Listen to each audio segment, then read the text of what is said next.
I had to come exactly because I might make a fool of myself. Now, what am I talking about? Here it is. I found that nothing in life is worthwhile unless you take risks. Nothing. Nelson Mandela said, "There is no passion to be found playing small and settling for a life that's less than the one you're capable of living." Now, I'm sure in your experiences in school and applying to college and picking your major and deciding what you want to do with life, I'm sure people have told you to make sure you have something to fall back on. Make sure you got something to fall back on, honey. But I never understood that concept, having something to fall back on.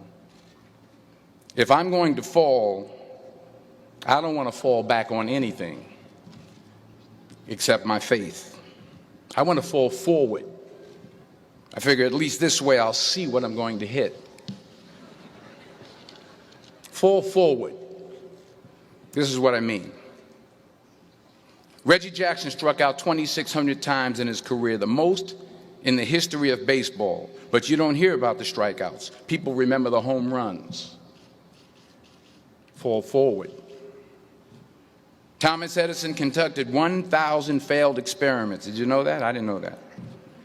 Because the 1,001st was the light bulb. Fall forward. Every failed experiment is one step closer to success. You've got to take risks, and I'm sure you've probably heard that before, but I want to talk to you about why that's so important. I got 3 reasons, and you can pick up your iPhones. First, you will fail at some point in your life. Accept it. You will lose. You will embarrass yourself. You will suck at something. There's no doubt about it. And I know that's probably not a traditional message for a graduation ceremony, but hey, I'm telling you, embrace it, because it's inevitable. And I should know. In the acting business, you fail all the time. Early on in my career, I auditioned for a part in a Broadway musical. Perfect role for me, I thought, except for the fact that I can't sing. So I'm in the wings, I'm about to go on stage, but the guy in front of me, he's singing like Pavarotti. He's just, and he's just going on and on and on, and I'm just shrinking, I'm getting smaller and smaller. So they say, "Oh, thank you very much, and you'll be hearing from us." So I come out with my little sheet music, and it was Just My Imagination by the Temptations. That's what I came up with. So I hand it to the accompanist, and she looks at it and looks at me and looks out at the director and was like, "All right." So I start, I'm going to sing. I'm like, "It's just my imagination.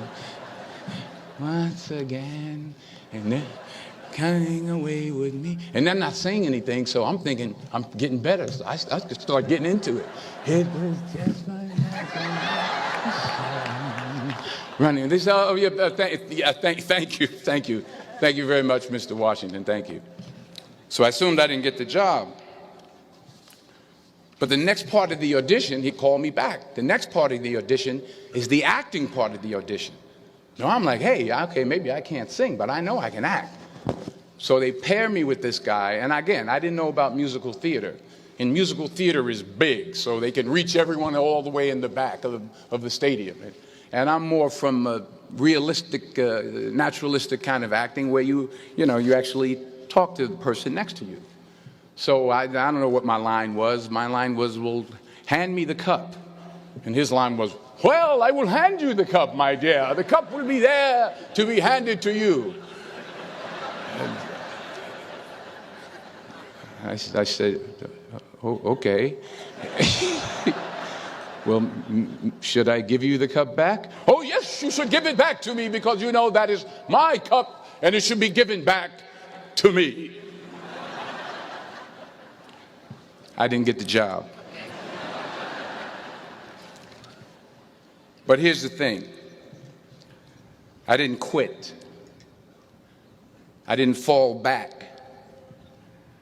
I walked out of there to prepare for the next audition, and the next audition, and the next audition. I prayed. I prayed, and I prayed. But I continued to fail, and fail, and fail. But it didn't matter, because you know what? There's an old saying, you hang around the barbershop long enough, sooner or later you're going to get a haircut. So you will catch a break, and I did catch a break. Last year, I did a play called Fences on Broadway. Someone talked about it. Won the Tony Award. And I didn't have to sing, by the way. But here's the kicker. It was at the Court Theater. It was at the same theater that I failed that first audition 30 years prior. The point is, and I'll pick up the pace, the point is every graduate here today has the training and the talent to succeed. But do you have the guts to fail? Here's my second point about failure. If you don't fail, you're not even trying. I'll say it again. If you don't fail, you're not even trying. My wife told me this great expression. To get something you never had, you have to do something you never did. Les Brown's a motivational speaker. He made an analogy about this. He says, imagine you're on your deathbed, and standing around your deathbed are the ghosts representing your unfulfilled potential, the ghost of the ideas you never acted on, the ghost of the talents you didn't use. And they're standing around your bed, angry, disappointed, and upset. They say, we came to you because you could have brought us to life, they say. And now we have to go to the grave together. So I ask you today, how many ghosts are going to be around your bed when your time comes? You've invested a lot in your education, and people have invested in you. And let me tell you, the world needs your talents, man, does it ever. I just got back from Africa like 2 days ago, so if I'm rambling on, it's because I'm jet lagged. I just got back from South Africa. It's a beautiful country, but there are places there with terrible poverty that need help. And Africa is just the tip of the iceberg. The Middle East needs your help. Japan needs your help. Alabama needs your help. Tennessee needs your help. Louisiana needs your help. Philadelphia needs your help. The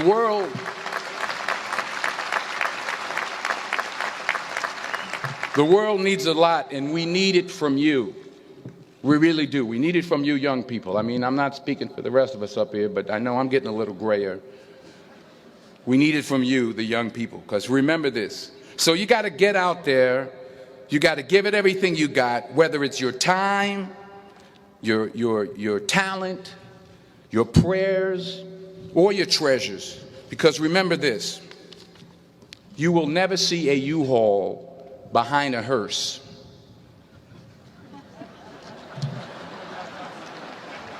I'll say it again. You will never see a U-Haul behind a hearse.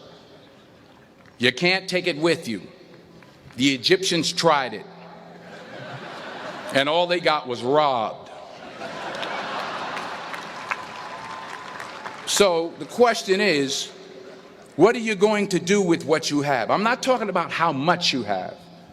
Some of you are business majors, some of you are theologians, nurses, sociologists, some of you have money, some of you have patience, some of you have kindness, some of you have love, some of you have the gift of long suffering, whatever it is, whatever your gift is. What are you going to do with what you have? All right, now here's my last point about failure. Sometimes it's the best way to figure out where you're going. Your life will never be a straight path. I began at Fordham University as a pre-med student. I took a course called cardiac morphogenesis. I still can't say it. Cardiac morphogenesis. I couldn't read it. I couldn't say it. I sure couldn't pass it. So then I decided to go into pre-law, then journalism. And with no academic focus, my grades took off in their own direction. Yeah, down. I was a 1.8 GPA one semester, and the university very politely suggested that it might be better to take some time off. I was 20 years old. I was at my lowest point. And then one day, and I remember the exact day, March 27th, 1975, I was helping my mother in her beauty shop. My mother owned a beauty shop up in Mount Vernon. And there was this older woman who was considered one of the elders in the town. And I didn't know her personally, but I was looking in the mirror, and every time I looked at the mirror, I could see her behind me, and she was staring at me. She just kept looking at me. Every time I looked at her, she kept giving me these strange looks. So she finally took the dryer off her head and she said something I'll never forget. First of all, she said, "Somebody give me a piece of paper. Give me a piece of paper." She said, "Young boy, I have a prophecy, a spiritual prophecy." She said, "You are going to travel the world and speak to millions of people." Now, mind you, I'm 20 years old. I'm flunked out of school. In fact, like a wise ass, I'm thinking to myself, maybe she's got something in that crystal ball about me getting back into school next fall. But maybe she was on to something, because later that summer, while working as a counselor at a YMCA camp in Connecticut, we put on a talent show for the campers. And after the show, another counselor came up to me and asked, "Have you ever thought about acting? You're good at that." So when I got back to Fordham that fall, I got in and I changed my major once again for the last time. And in the years that followed, just as that woman prophesied, I have traveled the world and I have spoken to millions of people through my movies. Millions who up till this day couldn't see me, who up till this day I couldn't see while I was talking to them, and they couldn't see me. They could only see the movie. They couldn't see the real me. But I see you today, and I'm encouraged by what I see. And I'm strengthened by what I see. And I love what I see.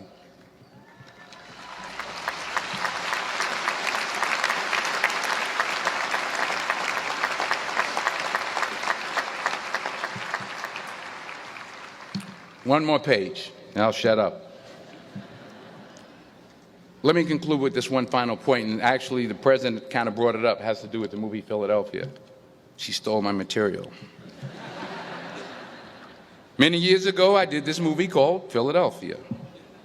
We filmed some of the scenes right here on campus. Philadelphia came out in 1993. Most of you were probably still in diapers. Some of the professors, too. But that cracked me up. But it was a good movie. Rent it on, Netflix. It's a good movie. Rent it. I get 23 cents every time you rent it. Please, rent it. True. Parents up there, rent it. Netflix, please. Tell your friends, too. It's about a man played by Tom Hanks who's fired from his law firm because he has AIDS. He wants to sue the firm, but no one's willing to represent him until a homophobic ambulance chaser lawyer, played by yours truly, takes on the case. In a way, if you watch the movie, you'll see everything I'm talking about today. You'll see what I mean about taking risk or being willing to fail. Because taking risk is not just about going for a job. It's also about knowing what you know and what you don't know. It's about being open to people and to ideas. In the course of the film, the character I play begins to take small steps, small risks. He very, very, very slowly begins to overcome his fears. And I feel ultimately his heart becomes flooded with love. And I can't think of a better message as we send you off today. To not only take risks, but to be open to life, to accept new views, and to be open to new opinions, to be willing to speak at a commencement at one of the best universities in the country, even though you're scared stiff. While it may be frightening, it will also be rewarding. Because the chances you take, the people you meet, the people you love, the faith that you have, that's what's going to define you. So members of the class of 2011, this is your mission. When you leave the friendly confines of Philly, never be discouraged. Never hold back. Give everything you got.